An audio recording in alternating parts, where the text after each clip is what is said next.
G'day, my name is David and I love my gardening. I'm going to do a quick tour of my Veggie Patch number 1. It's 3rd of November 2019 in Melbourne, Australia. I just thought I'd share with you what I've got going, growing and going on.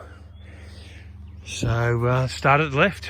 We've got some radish going crazy. I love growing radish. They grow really quick. From seed to when you're picking, you talk about a month. So I love these because it's a short time between when you plant and when you start reaping the rewards. Following up here, we've got beetroot growing here. Just a standard beetroot. A little sign there to remind me what's there, but we know what's there. Got some beds here that were heavily weeded but composting, so I've covered them in a black plastic to kill the weeds, but to help compost what's in there. Back through here we've got cos lettuce, so I've spaced through here some cos lettuce, and then in between the cos lettuce we have some jalapenos, spacing between the lettuce.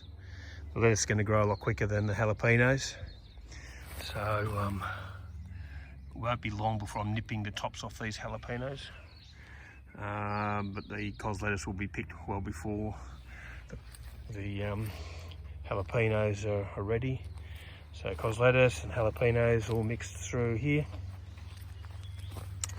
In my next bed we've got more carrots. So these are actually a seed tape carrot that I thought I'd try. Mr. Fothergill. So we'll see how these guys go. We seem to get a fairly good germination rate, which is excellent. Mixed in here a bit of some more beetroot. Love my beetroot.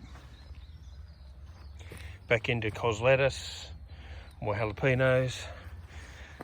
Got a couple of stray onions. I had a couple of onions left over from last year that was sitting in the quad bike for 12 months, and so I thought I'd throw them onions in and see what would happen. Some more cos lettuce and jalapenos. In the middle here, eggplant. Love the eggplant, so I've got 2 varieties of eggplant this year. On my left side here we've got cucumbers, so we've got some Lebanese cucumbers will climb up this trellis that we've put in. Got some more button up pumpkins.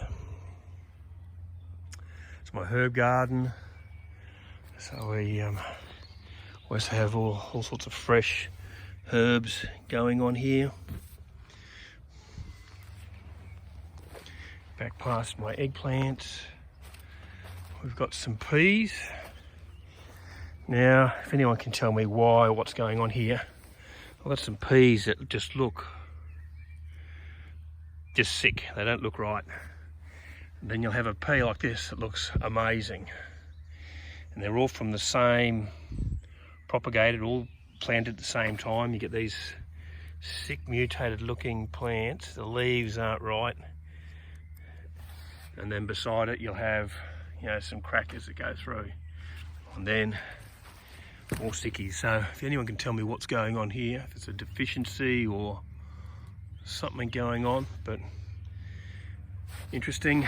Some more Lebanese cucumbers, trailing up here some more eggplant. Broad beans, so I'd give broad beans a go this year. It's my first time growing broad beans, and I'd love to hear from anyone who's a broad bean expert as to what's going on here. Again, some plants that just don't look right. We've had some cold, but we haven't had any frost. So you have some plants that look okay, and then you get these ones that just don't look, they don't look right. I don't know whether these leaves will open up or whether the plant will recover from whatever's going on there. or whether that's just how the leaves look when it first comes out. I'm not 100% sure what's going on there, but I'd love some feedback and anyone can tell me what's going on. There you go again, just the broad beans just don't, these ones just don't look right. Leaves just not forming correctly. So jury is out on broad beans, whether they'll be a success. Had 100% germination of the broad beans, which is great. And my sweet corn. I always put a corn crop in every year. And we've 100% germination on the sweet corn. Bringing up the rear end over here. Some more artichokes. I think I've got a total of 38 artichoke plants. These guys have a root and they grow each year. They keep on regrowing, so you don't need to grow them every year. You keep the root stock in the ground, and then apparently in the second and third years you get more flowers per plant. From what I've read, you get 5 or 6 per plant. So out of my 38 odd plants, this is their second year for all of these guys, so we're expecting a lot of artichoke. I've got some stray artichokes and some more butternut pumpkins. If anyone has any questions, please pop them in below. If you want to hear about more or hear about how I do things, why I do things, why I use plastic, please put comments below. And if anyone can give me some feedback on my broad beans and peas, I'd be greatly appreciated. Thank you.